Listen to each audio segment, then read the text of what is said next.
creating a company is almost like having a child. So it's sort of like, how do you say your child should not have food? So once you have the company, you have to feed it and nurse it, Yeah. even if it ruins you? Yeah. I think when I was, 5 or 6 or something, I thought I was insane. It was just strange. Because it was clear that other people did not. Their mind wasn't exploding with ideas. It was like, and strange. I don't think you'd necessarily want to be me. It's very hard to turn it off. It's like a never-ending explosion. All the time. You've said that this has been the toughest year for you, the most sort of taxing year for you. Like, why? 22 hours a day, or like what? How many I hours? was working, so 7 days a week, sleeping in the factory. Worked everywhere from I worked in the paint shop, general assembly, body shop.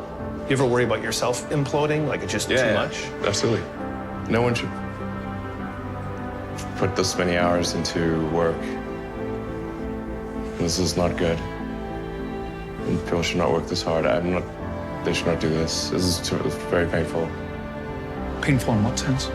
It hurts my brain and my heart. So this is not recommended for anyone. I just did it because if I didn't do it, then Tesla, good chance Tesla would die. I mean, Tesla really faced a severe threat of death due to the Model 3 production ramp. Essentially, the company was bleeding money like crazy, and just if we didn't solve these problems in a very short period of time, we would die. And it was extremely difficult to solve them. How close to death did you come? Within single-digit weeks.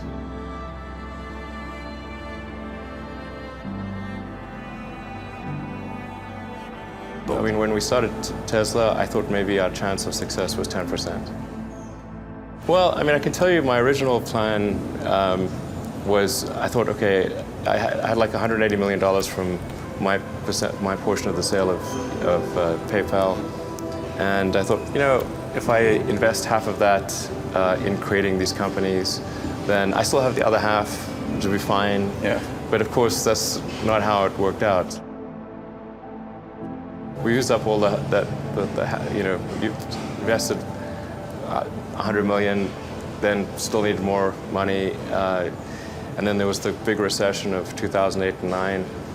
And in the end, I had to invest everything. And I was borrowing money from friends to pay the rent. You were on the edge of actually I didn't even own a house.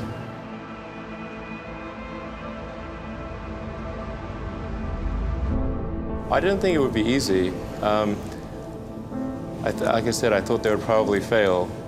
But creating a company is almost like having a child. So it's sort of like, how do you say your child should not have food? So once you have the company, you have to feed it and nurse it, and take care of it, even if it ruins you. Yeah.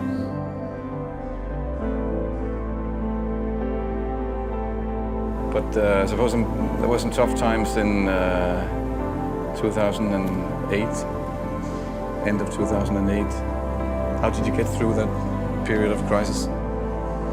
Yeah. Can we just break for a second? Sure, of course.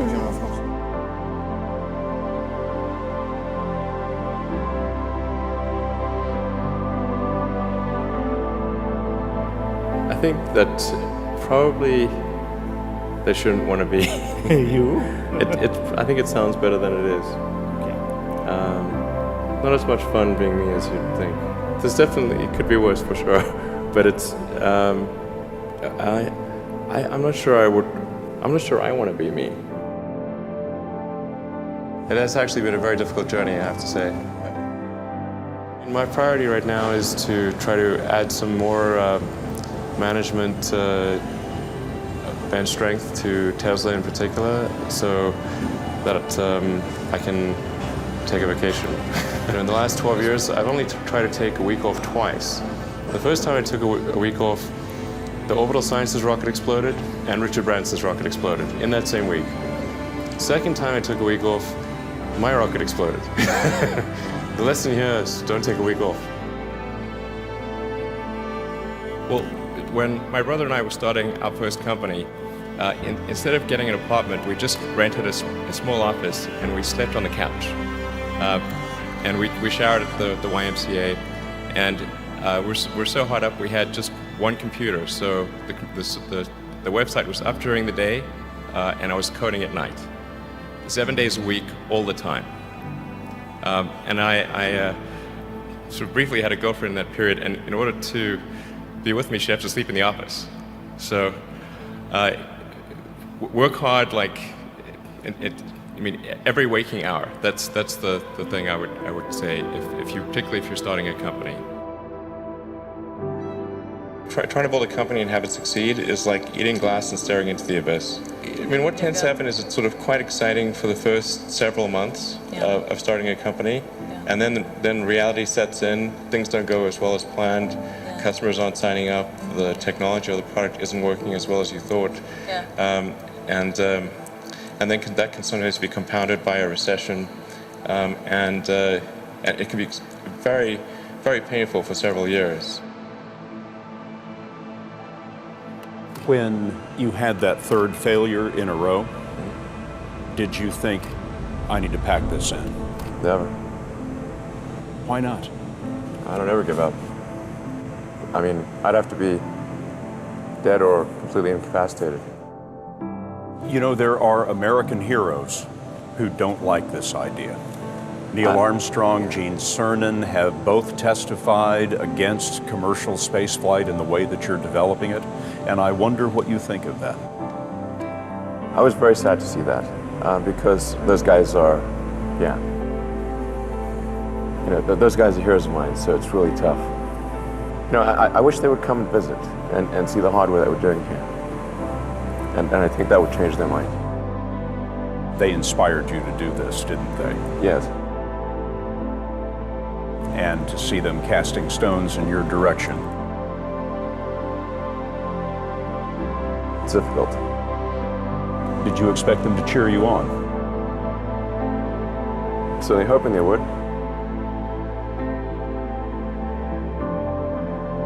But there are a lot of negative things in the world. There's a lot of terrible things that are happening all over the world, all the time. There are lots of problems that need to get solved. There's lots of things that are miserable and kind of get you down. But life cannot just be about solving one miserable problem after another. That can't be the only thing. There need to be things that inspire you, that make you glad to wake up in the morning and be part of humanity. That's why we did this.